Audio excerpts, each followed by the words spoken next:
Hello and welcome to Diminishing Returns, the Marvel movie podcast that's taken the world by storm. Of course, we're not just a Marvel movie podcast, but there's enough films coming out Feels from like it is the Marvel studio on a yearly basis that it does sometimes feel like it's all we ever talk about. Which is great, because I love Marvel. Hey? Yeah, exactly. Hey? Yeah? Yeah. Well, we're dealing with some of their best tonight. Oh, such a sarky, angry man. Well, let's clarify for the listener. We are so covering, Captain Marvel's coming out. Yeah. And there's no obvious... This isn't like Thor 3 or Guardians of the Galaxy 2, where it's like, oh, I know what we can do to tie in with that. So we thought, well, let's do those Incredible Hulk movies, because they're not getting a sequel anytime soon. Yeah. So, what are we covering today? Well, I think really the episode's to tie in with the Ed Norton 2008 Incredible Hulk, but we figured we might as well chuck the Ang Lee Hulk movie into the mix as well while we were doing it. And I also think you were going to watch some of the old 70s Hulk TV stuff. I don't know if you got around to that. Yeah, I did, yeah. I've got a couple of examples that I watched just to give a bit of sense of the background, yeah. I wish I'd had the time to watch some of that, actually, because the films really do pay a lot of homage to that old Hulk TV show. Yeah, definitely. Yeah. Well, I think that one of the reasons that Hulk was one of the early Marvel film offerings in terms of this new kind of Marvel is because of that TV show. It had lineage. It had more mainstream recognition. I think the Incredible Hulk TV series was quite a big deal in the 70s. I think it was one of the big TV shows going, from what I understand, and it's easy for someone of my age, certainly, to completely gloss over that when looking at, the Marvel Cinematic Universe and the history of superhero movies and all that. But no, you're right. I mean, Hulk is very much one of the big recognized household name superheroes, Mm-hmm. Before the Avengers came out, people knew who the Incredible Hulk was. They didn't know who Iron Man was. They didn't know who Thor was. They didn't know who Captain America was necessarily. So I mean, yeah. If you've watched some of them, what do you want to? If you want, let's go right back. Do you want to talk a little bit about the comic book series? I mean, obviously, I don't know anything about it. I assume you don't know that much, but you're probably going to be able to educate me a little bit. I've never really read many Hulk standalone comics. I've read lots of Avengers comics and collaborative multiple hero things where the Hulk will pop up. So do you know when the comic started or anything like that? I think it was, the 50s, 60s height of Stan Lee pumping out ideas and, I know with Stan Lee, I think he was more involved with Hulk and he was more of a personal creation of his than a lot of the heroes he's, the creator of. Because it was very much a representation of his anger. And I don't know if Stan Lee has had anger issues in life or what, but reading between the lines, it certainly seems like he feels as though he has, and he sort of worked them into this Hulk character who I believe was originally grey, and then Jack Kirby, I guess it must have been, painted him green and sort of developed it. But yeah, I think it was very much meant as a manifestation of the worst side of a person. So ripping off Dr. Jekyll and Mr. Hyde. Yeah, exactly, and that's something that gets referenced in the TV show a lot, that Jekyll and Hyde idea. You said there that it sort of represents the worst view. I don't think it's that particular. It's kind of more the primitive, anger and not even aggression, but just brute force. Yeah, I think that's what it is now, but I think it was kind of conceived as more of a just manifestation of or at least anger specifically. Hulk's more of a King Kong figure now, isn't he? He's just a big dumb brute who isn't necessarily a bad guy. Yeah, let's go into that later, because we'll talk about how the character's changed in popular culture. Yeah. Well, so the TV show.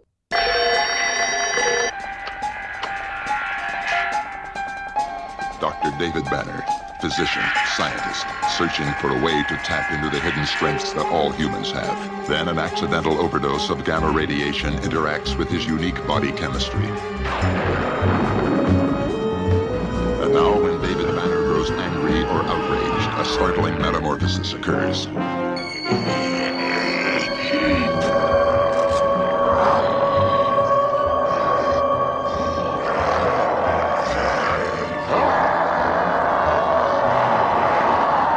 Is driven by rage and pursued by an investigative reporter. Mr. McGee, don't make me angry. You wouldn't like me when I'm angry.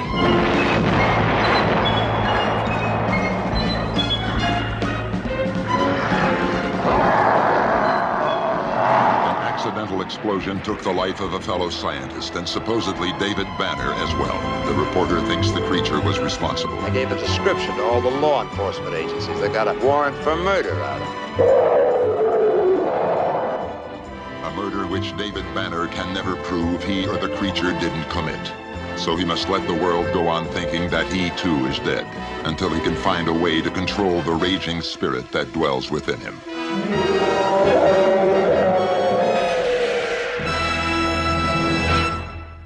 Originally made in 1977 with Bill Bixby playing David Banner.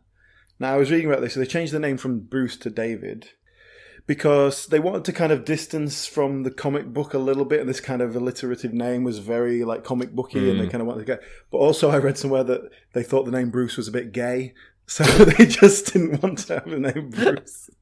Like, why that's gay, I don't know.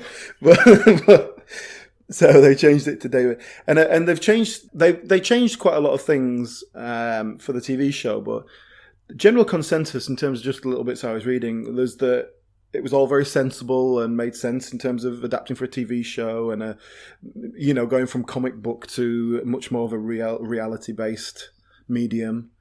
So everyone seems pretty happy with the show. You haven't seen it obviously, but I'm sure you're familiar with the visual. Lou Ferrigno as the Hulk.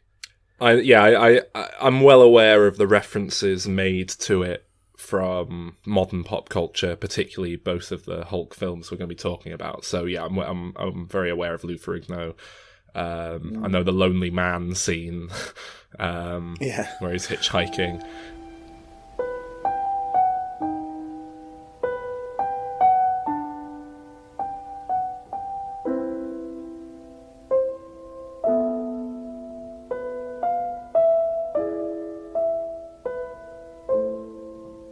Well, that's it. But apparently I was because I was thinking like this is 1977. I thought I wonder if a couple of years later, if this was made, if it would have been Arnold Schwarzenegger in this role. But then I was reading about it, and apparently Schwarzenegger was up for it, and they decided he was too short because he's not particularly big in terms of bodybuilding guys. He's about 6'1" or something like that. Whereas Lou Ferrigno's 6'4", some a little bit bigger. And apparently they had. Richard Kyle, as in Jaws from the Bond world. Okay. They had him signed up to do it, and then kind of realised that yes, he's tall, but he's not really that muscular, so it doesn't work. So then they went to Lou Ferrigno, who was a big bodybuilder at the time.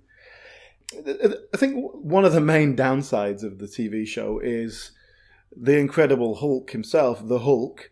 It's a big bloke. Just a big bloke painted green, yeah. And it is a big bloke. It's the sort of bloke you might go, oh, that's quite a big bloke. I bet he's a bodybuilder. But that's about it. It's like, he's not freakishly big. But I'm sure they portray him as being super strong. Like, I'm sure he can rip doors off cars and stuff like that. I watched that first episode, which was the pilot. It was the origin story. I thought that was a good place to go. It was actually a double episode. It was like an hour and a half, like 2 TV hours. So it was essentially a feature film. And it did kind of break up into 2, where like the origin story and then a kind of like the opening adventure. And it was actually pretty good. It was definitely very watchable. It's not very action-based, and I think that probably goes for the series in general. Just a budget thing, I guess, but it really was focusing more on the character of Banner. In the setup, it has him as he's a scientist, and his wife or whoever it was, his love, has died in a car accident, and he was in the car accident with her, but he couldn't get her out. Like, he wasn't strong enough to save her, like physically strong enough. And so he keeps having these nightmares about like trying to lift the car up. And so his research has become obsessed with this idea, when people are in accidents and like, oh, my baby's trapped in this car and they can pick the car up and they're suddenly like super strong, that concept. So they're working on that. He's desperately trying to figure out like, why can they do that and I didn't? David, there's something here. What? There's an abnormal concentration of the adenine-thymine combination. Okay. Okay, now let's take a look at Mr. Bram's DNA structure. Anything? Yes, Mr. Bram has it too.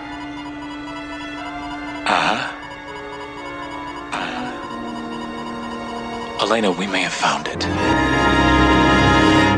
And then they kind of through a bit of sort of pseudoscience and shenanigans, they figure out that gamma radiation is the thing that is the trigger.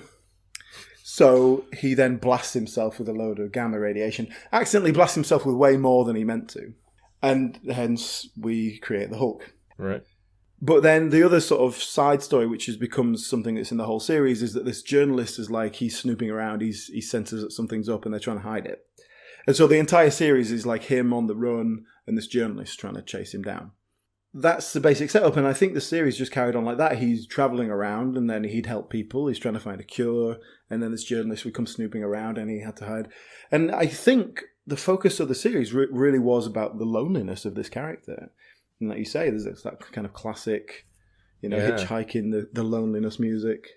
But yeah, I mean, there's not a lot to say about it. I think if you're interested in the Hulk and the history of the Hulk, it's worth watching just like that first episode. I think it'll give you a good taste of the feel of it. There's a bit where there's a Frankenstein reference where he first goes out and he, there's a little girl by the river and she's so scared she falls in, and then he's like trying to help her and stuff.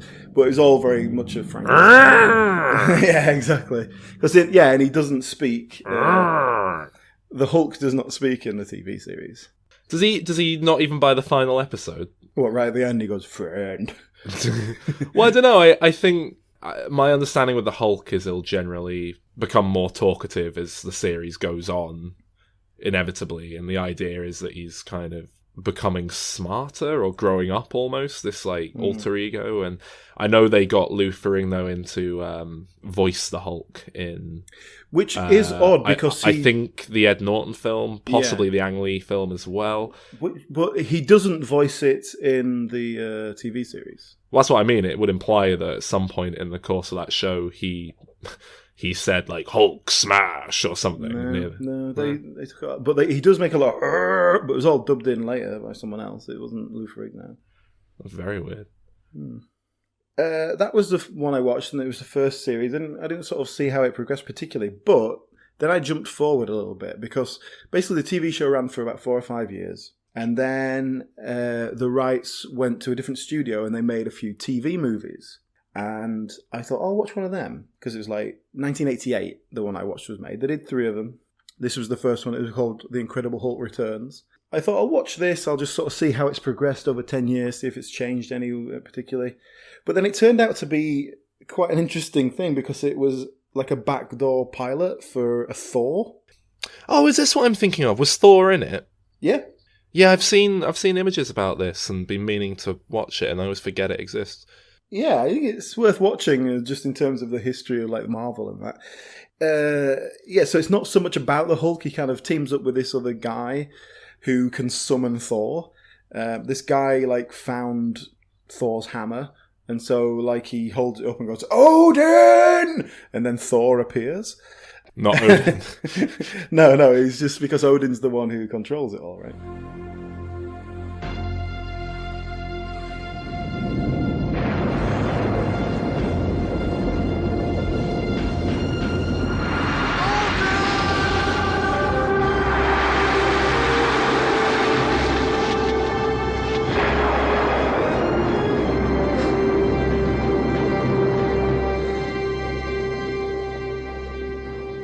You, Odin.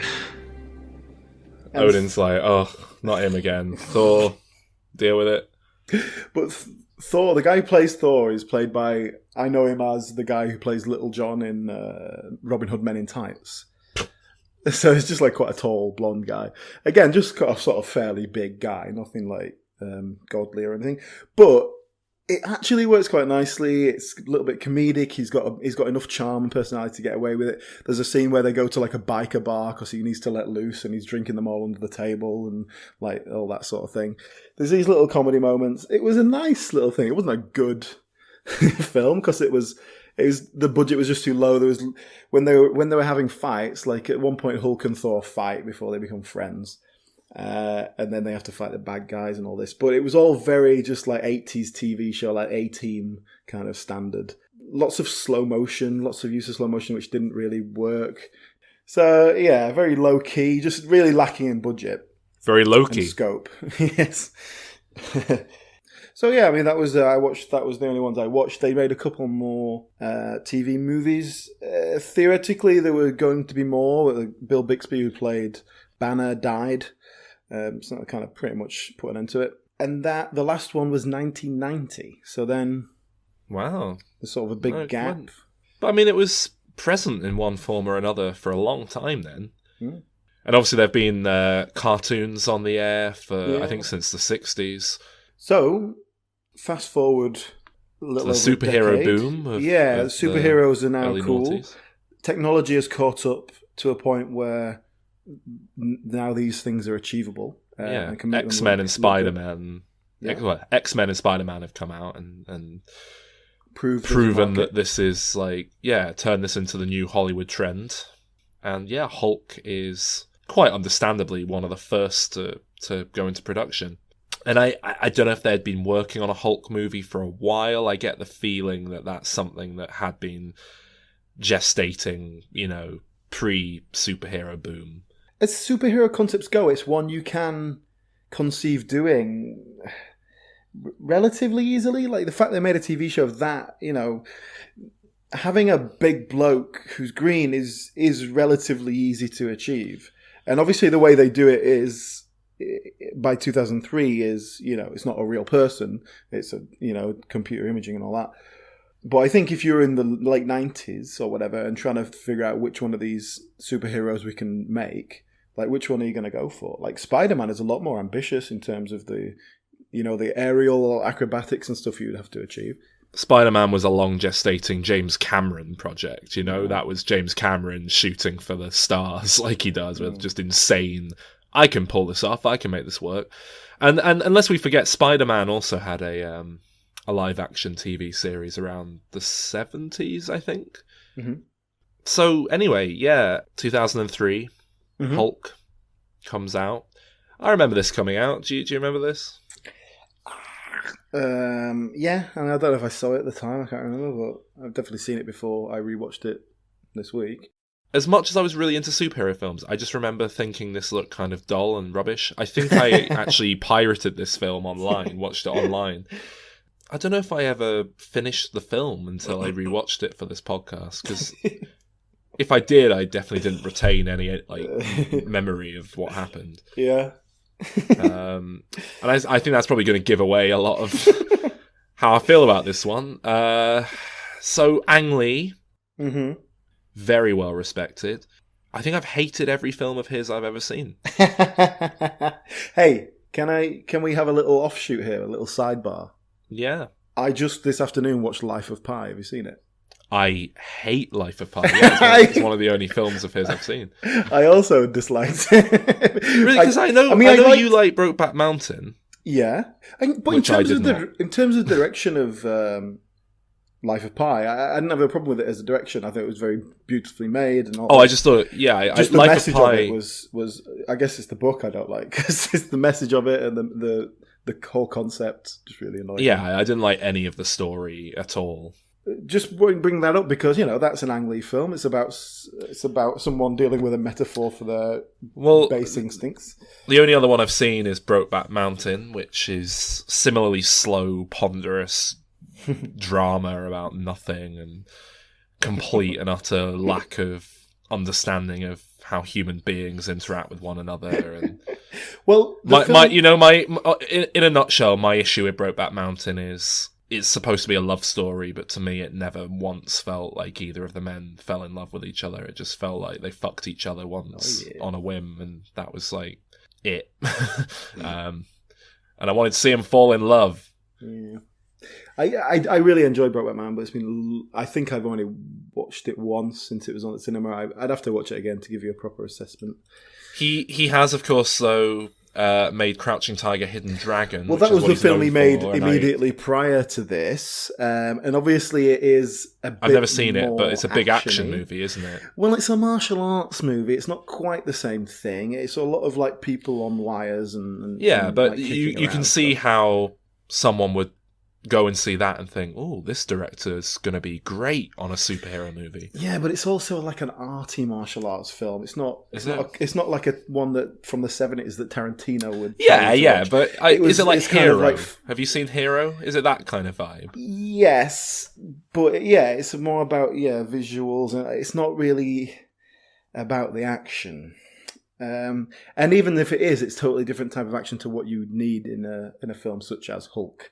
So, on that basis, Ang Lee, and basically, probably my biggest complaint about Hulk is it is directed incorrectly. It's like the wrong style, the wrong tone, and it doesn't match what they're actually trying to do visually and with the story.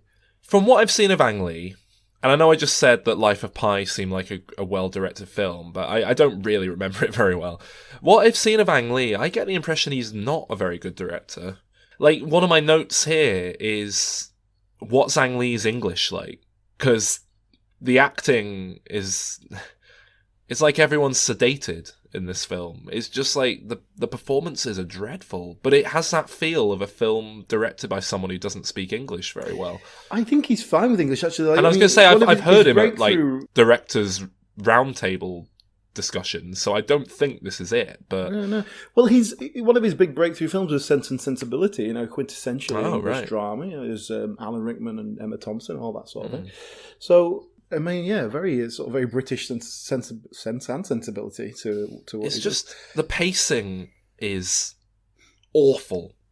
Yeah, in this film, definitely. There's no sense of pace. It's slow and like every Ang Lee film I've seen, it's arbitrarily slow and long for no reason. And I also kind of quite quickly made a note, like, what's with all these weird editing techniques? Like, what's with all the, like, shot within shot and that's because it's a comic book, Alan. Well, yeah, exactly. I was about an hour in. You know how comic books use multiple panels to show you the same stuff thing, happening from different angles in real time. Oh, no, wait, that's not at all what comic books do, is it?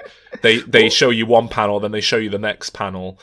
Well, that was it, and I was about an hour in when that kind of clicked. It's like, it's kind of having a comic book sort of style, and I was okay with that. Yeah, what you've just said, like, it doesn't really work, but it's kind of like creating panels and just using that kind of idea as an influence rather than trying to recreate it particularly. I was alright with that. I didn't get it until I was well in. So it's inevitable we were going to get a superhero film in the early glut that was just like, hey man, this is a comic book come to life. It's like bam, pow, like the old Batman, man. I don't get the impression Ang Lee reads comics, basically. No. It comes across like an old man's interpretation of what comic books must be like. But I think it was, I don't think it was let's try and recreate that visual. It was just like, okay, look, we're coming from a comic book style, so let's just infuse some influences from that. Let's kind of take some little inspiration points and use that somehow. Just incorporate it in. I don't think they're trying to do too much with it. But what really made it click with me was when the bad guy, who's kind of like just a secondary bad guy who you don't know why he's there, when he dies, there's kind of this explosion, and he kind of like, you see his body, and then it's like outlined in white and encompassed by the flames in a very comic book kind of way. Do you remember that? If you saw it, you must not have been watching by this point, because if you saw it, you would have... I'll be honest, I really tried. I mean, I was phased out by the end. This was hard work, all right? And because there's the bit where he jumps out of the explosion, and then he turns into like a cardboard cutout, and it's... It's strange because it's that particular moment is like, yeah, I can see what they're doing. It's comic book styling, but it's so much further than the rest of the film goes, and That's it's so the thing. much more detached than the rest of the film. If you were going to do this, it needs to be happening throughout the film. Yeah. It's like the lightest peppering of these moments.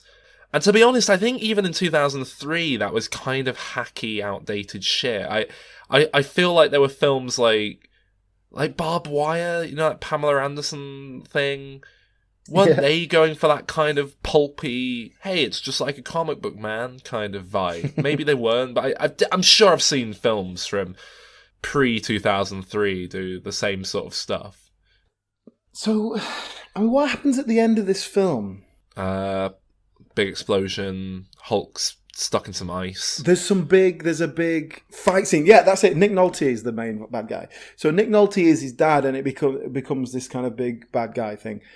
This whole backstory of him and his dad, and which is fine. I think the concept is all good. The story is good. It's just dragged out. It's not developed. Well, I've made the note. Every scene in the film is 10 times longer than it should be. Yeah, just for no reason. And that's the thing. All the scenes are fine. All the plot beats are there. This film should be under 90 minutes. The amount of stuff that happens, the amount of depth within it. This should be a sleek 87-minute movie. Yeah, pretty much. And it's nearly 2.5 hours long. It's absurd. And it's just even the action scenes, the music isn't right for it. Then it's like the music's just dum dum dum dum dum dum dum dum dum. It needs to the music is what will get you going, and you edit to it. You can make it snappier, make it pacier, and it's just that's all missing. It's all not there. So should we talk about the cast a bit? Yeah. So obviously the lead is Eric Bana, who for a couple of years there, Banner playing Banner was a thing in Hollywood. Off the back of Chopper, it just completely shot him into Hollywood, and then he never quite lived up to the hype, did he? I don't know. I quite like Eric Bana. I've got a real sort of soft spot for him, and I think it's just, I can't tell if it's a shame that he's not bigger than he is, or if it's good because it means he makes more projects that are my, what I want to see him in. Because I don't want to see him doing big blockbusters. I don't think. I want to watch him in stuff like Funny People, where he's just an annoying Australian man. Well, that's it. Genuinely, I would put his performance in Chopper would be on my top 5 best acting performances ever. I love that. It's fantastic. It's a great film, and he brings it to life perfectly. But I've never seen him do anything that lives up to that, really. And I think maybe it's just a bit of a high standard. But not to say he's bad or anything. It's just... he's working. It's just... None of us went to see King Arthur, Legend of the Sword. But even that looks like a big film, It's not like that's a little... it's a Guy Ritchie movie. Oh, right. Well, that must be... Yeah, we're talking Sherlock Holmes Guy Ritchie here, not early days Guy Ritchie. So, he's doing stuff. He's just not doing good stuff that's penetrating into, cultural significance. Tell him he's dreaming. Jennifer Connelly, similar. She's always been a kind of B-list peripheral actor, hasn't she? She's never really had a big time to shine. But it's a shame because she's good. I don't know, it always feels like she's a supporting woman. I don't know, it feels like she should have more lead roles under her belt. Yeah, so, a little bit kind of nothingy. Sam Elliott is her dad Elliott, / the man. The guy who's chasing Hulk. Sam the man. Yeah, solid. As really always. wasted. Yeah, it doesn't get a chance. It's a bit of a over the top character. Yeah. Which I guess it has to feels be. Feels like badly directed. All these performances feel badly directed, to be honest. It feels like you're getting the worst out of good actors. So Josh Lucas is a forgettable other villain that's kind of forgotten even in the film. And then Nick Nolte.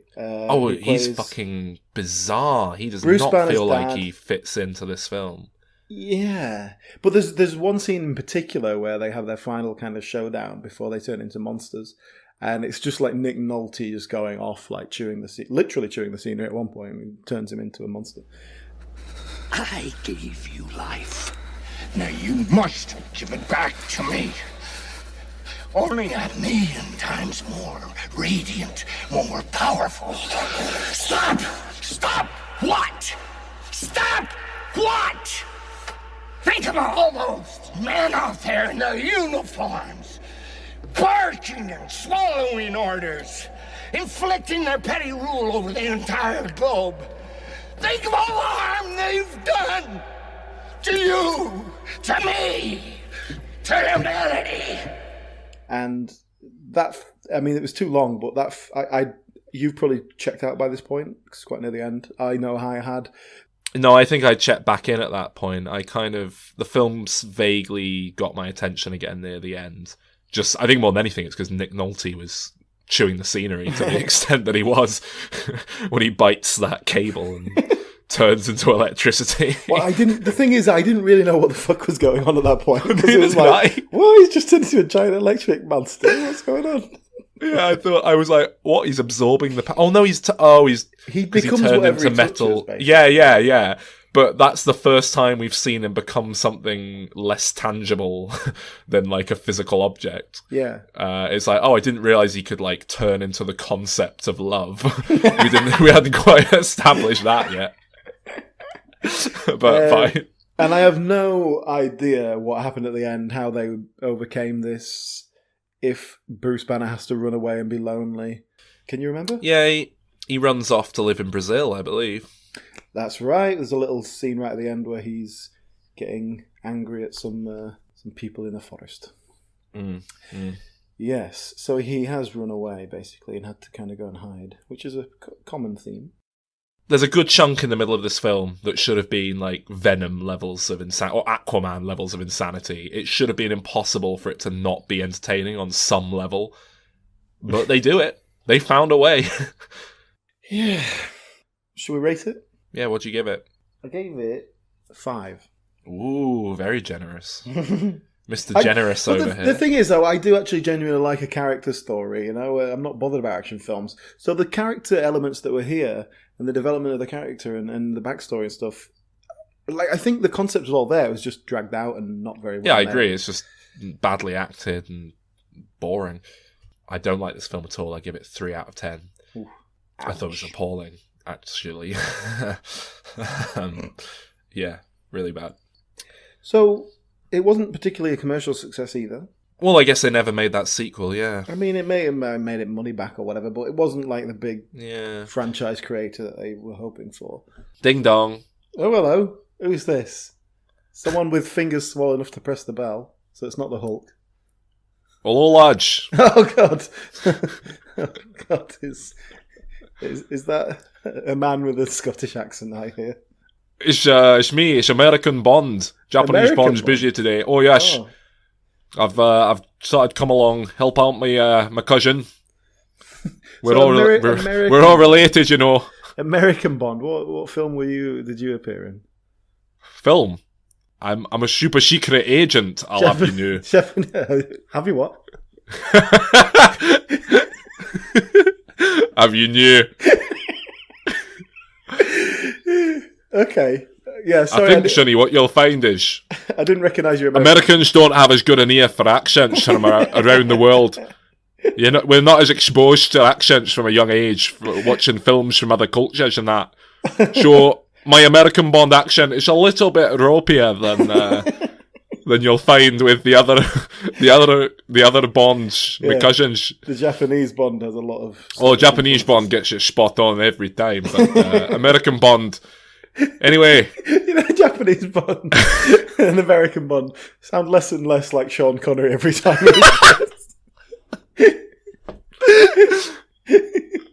It's just become a much more generic Scottish accent. Anyway, why are you here? I come bearing a message. All right. So I'm here to celebrate. How many years has it been now? I'm here to celebrate 3 glorious economic years under President Trump. Okay. Been doing wonders for this country, you think? This country? My country. This country, referring to the picture of the United States I'm holding up, lads. Right, yeah, I didn't notice that. Yes. So, But as well as thanking our great President Trump, which is a very weird bit we're doing here. I don't really know what this is all about, to be honest. I'm not sure where we're going with this either. But as well as thanking him, I also wanted to just send a couple of thanks out on behalf of Japanese Bond to our latest patrons, supporters of the arts. Yes.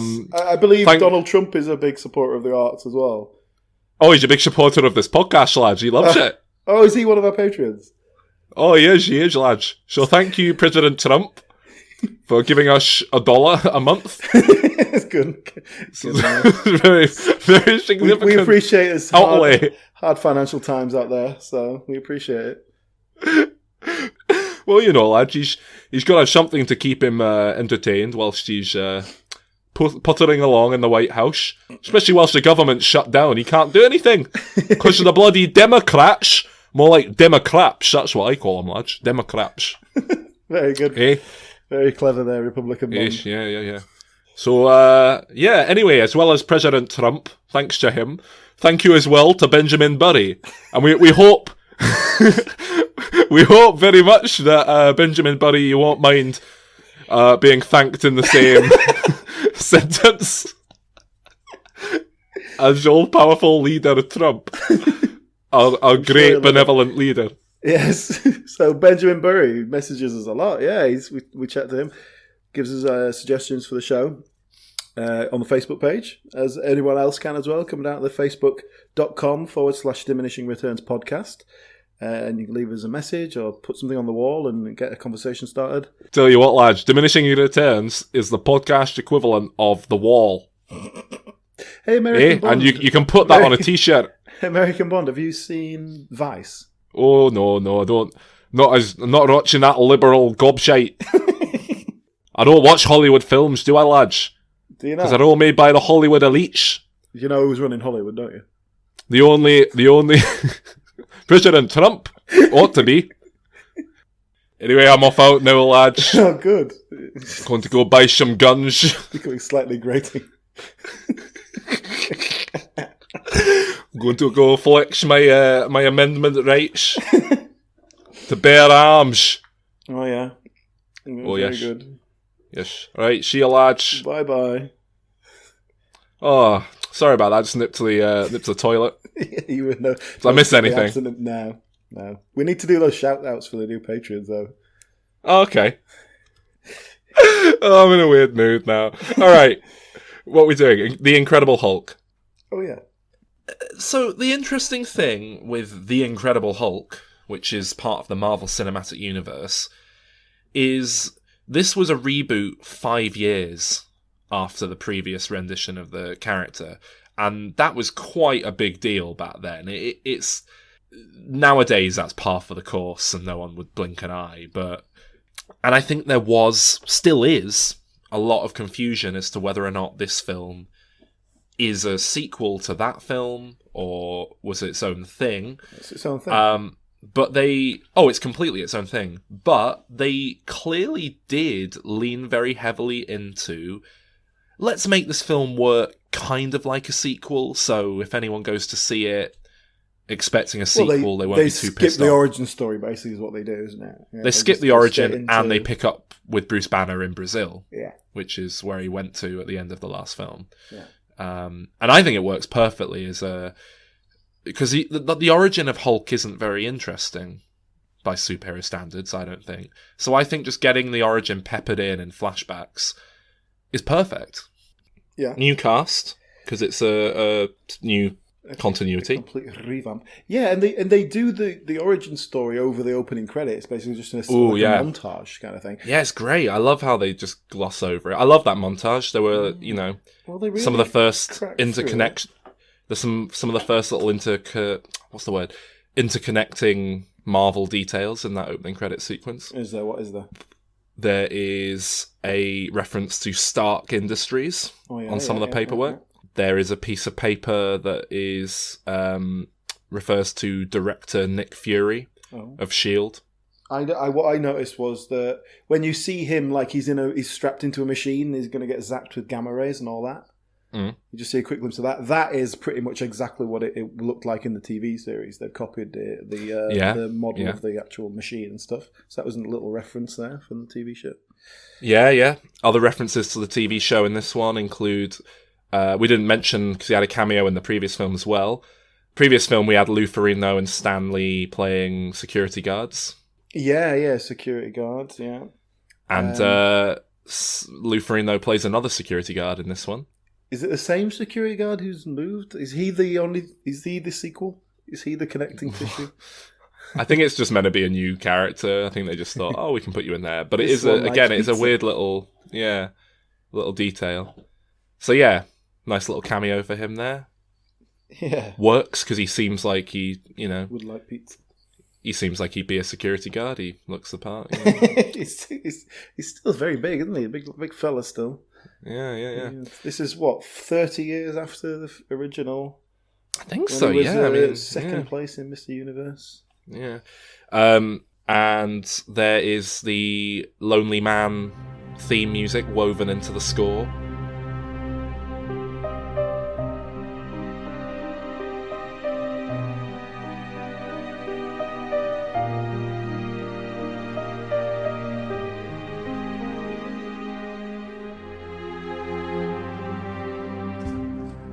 Couple of times, which is really nicely done, actually.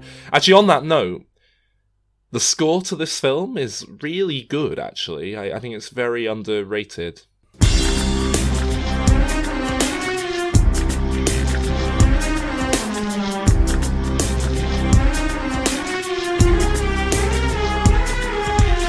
It's quite a generic action movie score, which is maybe why, but there's some really nice little melodies and weird, big pulsing noises that kind of get moved in that really help convey the kind of boom, boom, noise of the idea of this big Hulk monster, and it's good. I like it.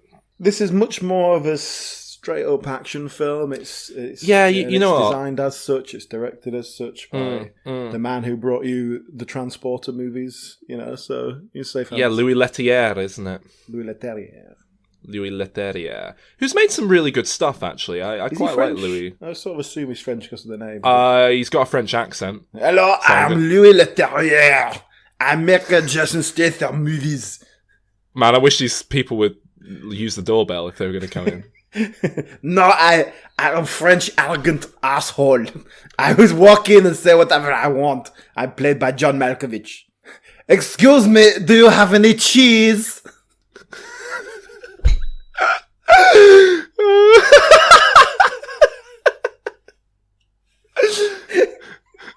Anyway, you'll have to talk to me instead.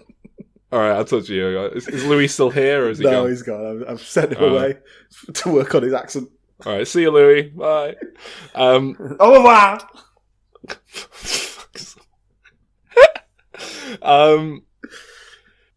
I think this film, watching it again, you can tell the Marvel Cinematic Universe hadn't really figured out what it was doing yet. This feels like it feels like part of that early wave of superhero movies from the noughties, Mm-hmm. It felt weirdly low stakes, honestly.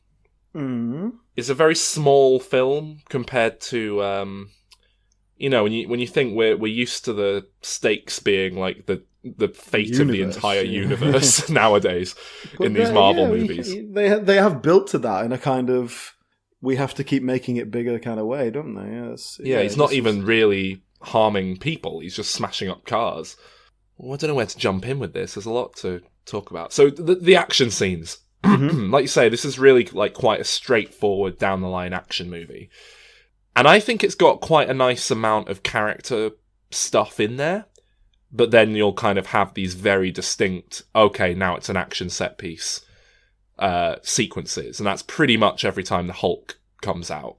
Yeah. And there's maybe 3 or 4 of these moments. I think they're all done really well. There's the chase on the rooftops with a load of parkour in Brazil. I definitely was this is a post-born kind of superhero now. Because the first Hulk, it was when we think about that first Hulk came out, it would have been the year after Bourne came out. But, that perhaps just in that 5 years, with superheroes coming through and all this, the the tone of action films have changed. I still think, the Ang Lee one is not even in keeping with what was going on at the time. But yeah, this is very much much more fly by the seat of your pants kind of film, isn't it?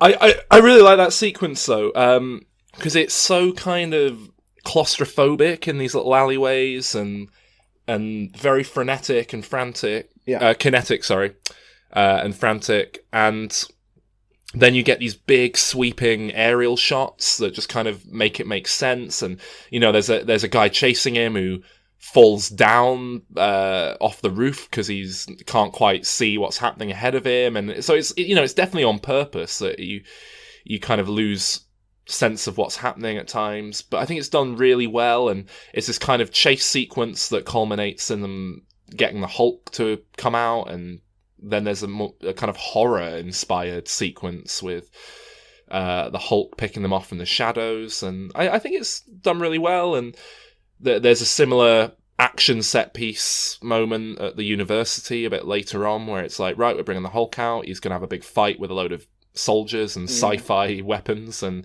again, I think it's really good. Mm-hmm. So, yeah, if you're into action... Which I think this film does it very well. Yeah, but yeah, you're not. And this was kind of although this film was much better paced, it was much more of an action film. I still checked out like long before the end. I was not kind of in it at all. And it's not a particularly long film, but it felt like these individual bits were just going on and on and on, and not enough character, basically. I think there's way more character in this one. Does it do anything interesting? It does the man on the run thing that I think Hulk's kind of known for. I think it does it fine. But yeah, it's nothing that we haven't seen before. We do get a sense here in this film that the Hulk is triggered by an increased heart rate rather than anger or anything, and so he can do it just by having a sort of furious wank would be enough to apparently get him going, because when he tries to have sex, it's no go. I really like that. Did you? I think, yeah, I think that's a nice element, don't you? It just seems silly. It just seems... Well, firstly, my heart rate doesn't go up that much when I'm having sex, so I don't know about that. Certainly not as much as it would whenever I'm running around the favelas trying to get away from someone killing me. Yeah, but you don't have sex with Liv Tyler. Well, not recently, but, she's a bit old for me now. 2008 Liv Tyler. I really like that. I think that explains why he's so angry. just frustrated. Yeah, you'd be, imagine that. Imagine the hell of never being able to come. The thing is, if you leave it that long, it'll just happen without you having to really try. Not like you'd have to work up a sweat to make it happen. I guess. Did you enjoy the use of pathetic fallacy in this film? Well, I thought he couldn't get it up. Yeah, pretty pathetic.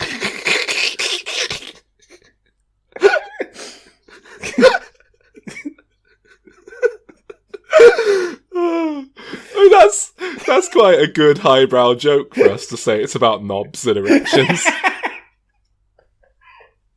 There's one moment it's such a blatant use of pathetic fallacy that it's like, it's a strong directorial decision.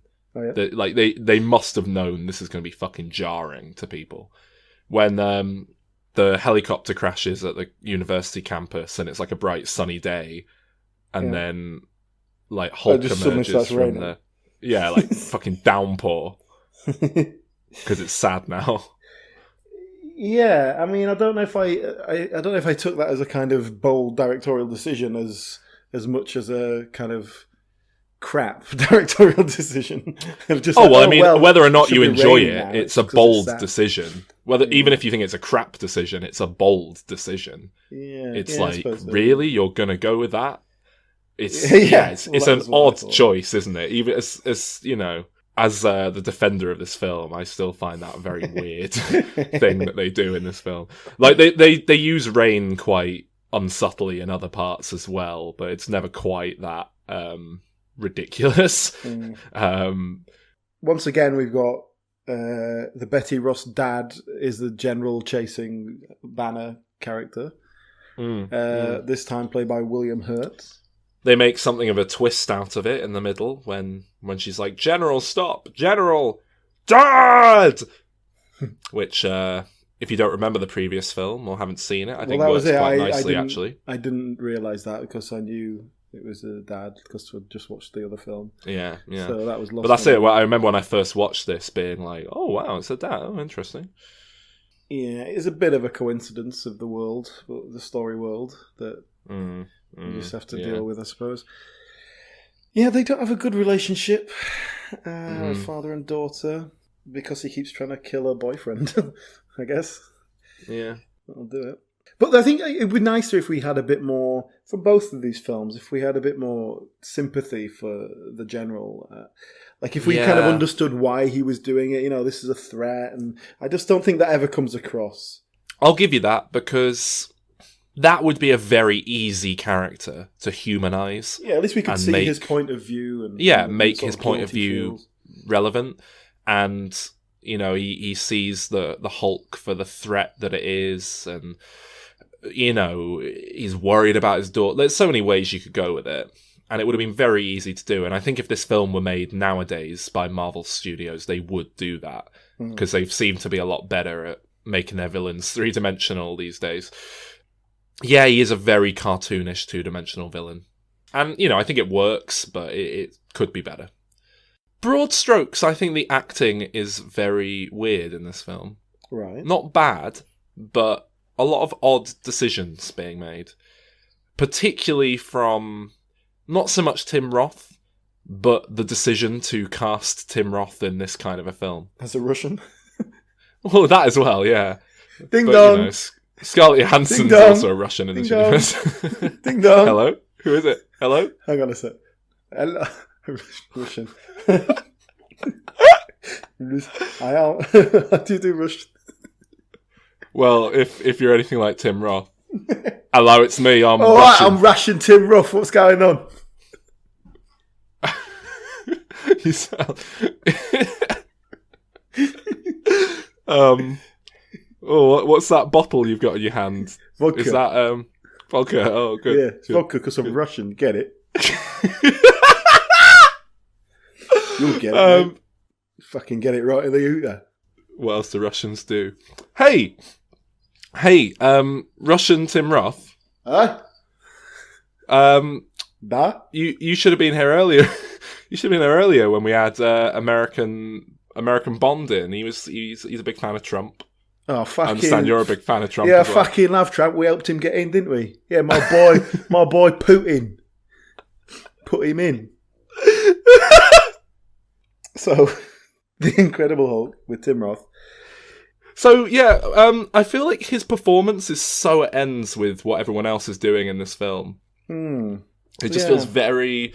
I don't know, it's like you get Tim Roth in little indie movies, don't you? And all the other people are doing big blockbuster acting, which is like not... Neither one's bad, it just feels like they don't gel together. You've got William Hurt being very, well, I'm a bad guy, I'm an evil man, and I'm going to enunciate in a certain way. And then Tim Roth's just like, yeah, I want that, give me some of that. Now what, possibly, could I have done to deserve such aggression? It's not what you've done, it's what you're gonna do. I want what you've got to have, Ben. I want that. It's just very understated in like a weird way. I do. I know exactly what you mean, yeah. Yeah, and I don't dislike it, but it's very jarring. It's odd. An odd decision. And I don't know if it's to do with Louis Leterrier's grasp on the English language. You keep going to that. I think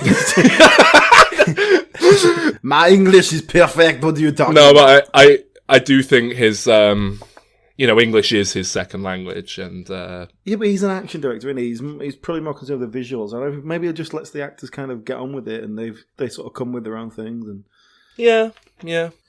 What do you think about Edward Norton then? Well, I was going to say, if your style of directing is, cast good actors and let them do their thing, Ed Norton is exactly the kind of guy you want on your film. And I really like Ed Norton as a rule of thumb. Yeah. And I think he's very good as Bruce Banner. I think it's a shame we never got to see him reprise the role. But, Mark Ruffalo's also excellent, so, it's good. Yeah, I like him. I think he's a very likable presence. He does a good job to not let any of the sort of behind-the-scenes arseholery sneak through when you're watching him. And to be honest, whenever you hear about him being an arsehole behind the scenes, it always sounds like, well, that probably made the film better. Yeah, yeah. Like, on this film, it was basically he kept getting his fingers all over the script and trying to add in characterization that just wasn't there to make the film have more... I can understand why you do that. Yeah, and I get the impression that he really improved the film a lot, to be honest. I think most of the character we get is stuff he added in, you know? But so, yeah, we got Edward Norton. Now, we talked about Liv Tyler a few weeks ago because she was in Jersey Girl. Yes, we did, you're right, yeah. We kind of said that she's a nice presence, but there's just something... Well, I don't know if we said this at the time, but there's just something about her that doesn't quite sit right. It doesn't fit into Hollywood somehow. Do you know what I mean? I completely agree. And because of that, you can't shake this feeling constantly of, yeah, you wouldn't have a career were it not for nepotism. You just wouldn't have got this far. But it is weird because I do actually really quite like her. And I mean, I like her in this film. I like her in pretty much everything I've seen her in. But I almost feel like she's not good and she's found a way to bypass my ability to judge a performance accurately some weird way. I feel like she's hacking my brain. And the obvious thing would be, oh man, she is fit. But it's not that. Because, you know, she's an attractive woman, but she's not like... Yeah. There's more attractive women in Hollywood who, I'll say, are giving bad performances and stuff, you know? So I don't know quite what it is. She's just very likeable. Mm-hmm. Yeah, and the other sort of cast member... Tim Blake Nelson. This is obviously a character that's from the comics that they were having a potential setup. Yeah, setting him up as a future villain that probably won't ever happen, but which is a shame because I really like Tim Blake Nelson. Yeah. In this film as well, I think he's a real injection of energy towards the end of the film. I must admit, there's this whole big fight thing at the end. I just completely checked out. I was gone. Yeah, it just did not hold my attention at all by the end. After Tim Roth turns into a monster, I was done, really. A monster with a really jarringly British accent. Give me a real fight! Give me a real fight! There's some real Jekyll and Hyde flavours in this film that I quite like. I wish... I'd like to see a Hulk film that kind of really leans into that, like gives us a kind of universal horror take on the Hulk. Yeah. I think that'd be a nice, interesting way for a future Marvel movie to go, but I don't think it'll ever happen. I think my problem with this film, and definitely where it goes later on with the Avengers and all that, is that, the Hulk just becomes a big, strong guy, rather than there's no anger there anymore, there's no loss of control, there's no metaphor that it's something else, you know? It's just, I agree, sometimes I'm really strong. The Hulk as he's portrayed, my knowledge of the Hulk in the comics as well, is that he's basically completely invincible. So it's very difficult to ever feel worried about whether or not Bruce Banner Hulk is going to be okay. I think in comic books they've detonated nuclear bombs on top of him to try and get rid of him, and he survived it. You know, it's a Superman thing. When you get to that level of strength, it's just... Yeah. That annoyed me in this film. They just kept shooting him, and it was just bouncing off him. It wasn't even like holding him back a little bit. It was like nothing. Well, it was. But they just kept shooting him. It's like if you were coming at me and I had a Nerf gun, and I was trying to stop you from coming at me, and that's all I had, I'd probably shoot the Nerf gun at you. I don't know. But at some point, just because it's sort of getting you'd be a bit like, fuck it. It might just give you the extra, few seconds you need. So this film. Anything else to say? Don't think so. All right.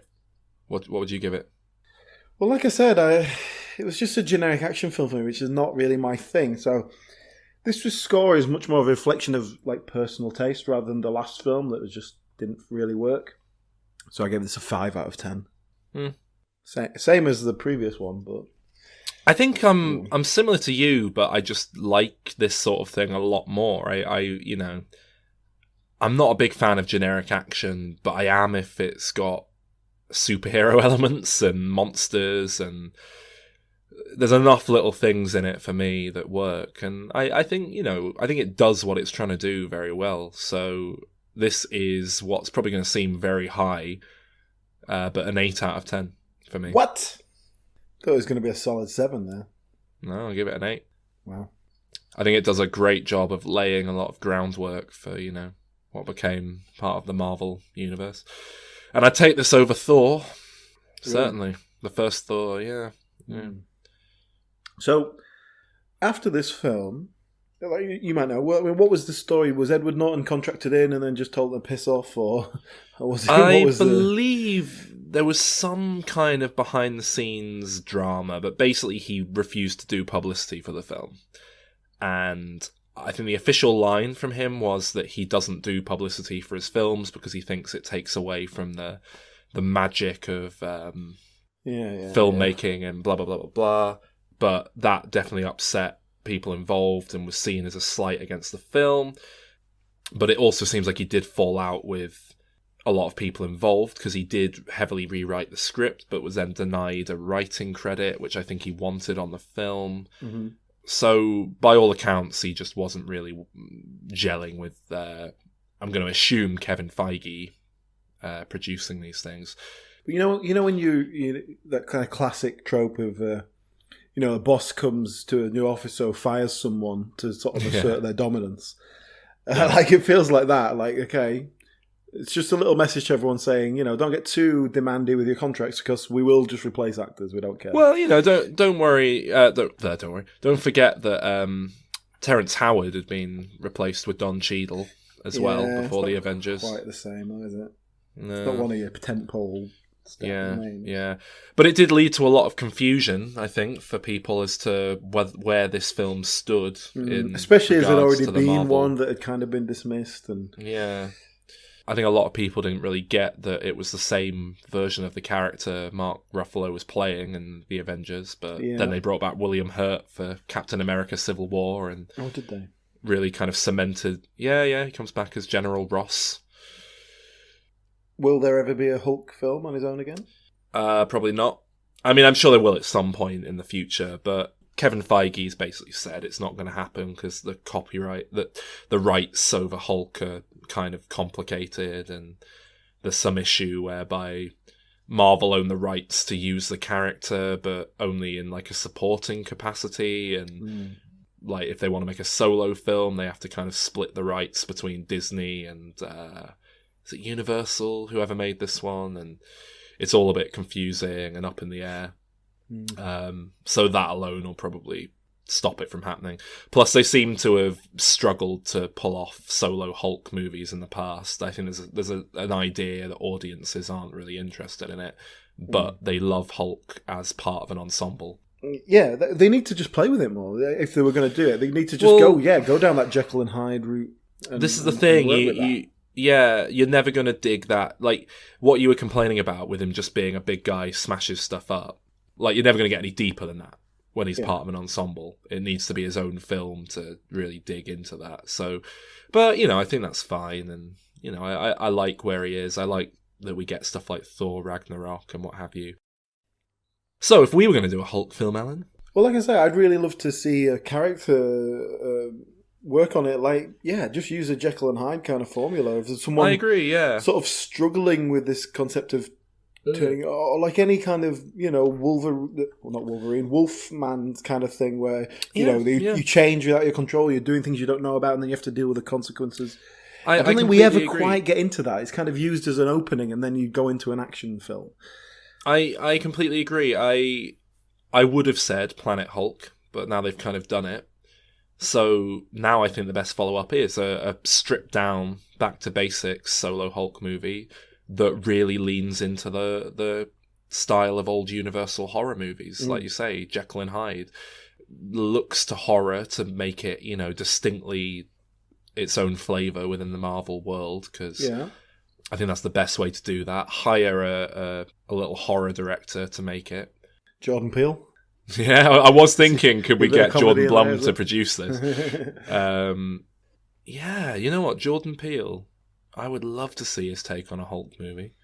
Guillermo del Toro seems to be in love with The Incredible Hulk as well. I bet he'd love to do it, but that he'd probably want too much creative control that they wouldn't give him. And Yeah. Let's say you want someone who's done a real psychological horror, like something that's really tense. And I also want a character journey where he kind of has to come to terms with that this is another side of himself and he can't just bury it or cure it. He has to learn to live with it and kind of understand it and control it, and it becomes like a more rounded person altogether. I think that's the basic idea behind the whole thing, isn't it?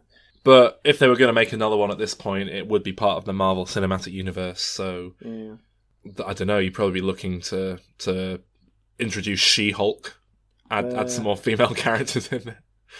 Someone creates a clone army of Hulks. And then they just fight each other. Great. That's it. Can they be miniature?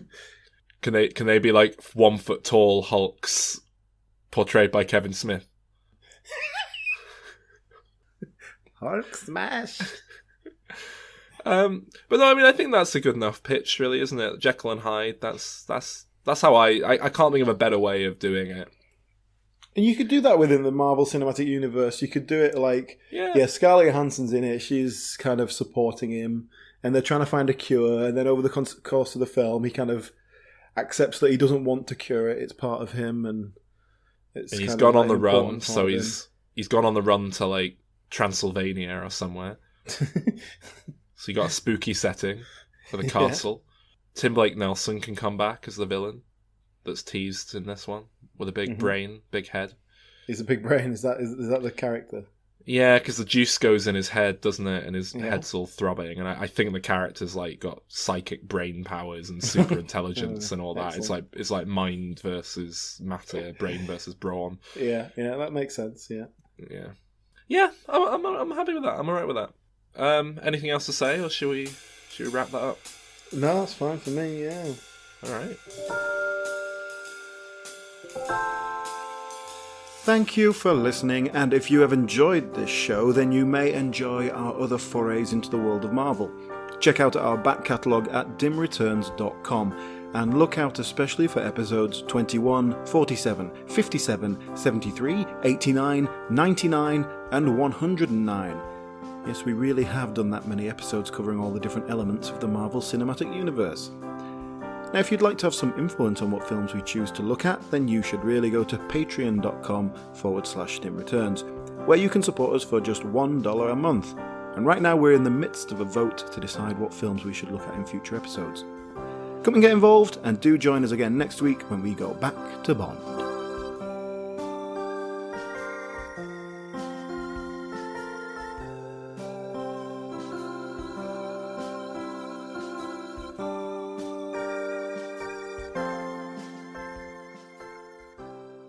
I'm President Clinton and I love blowjobs.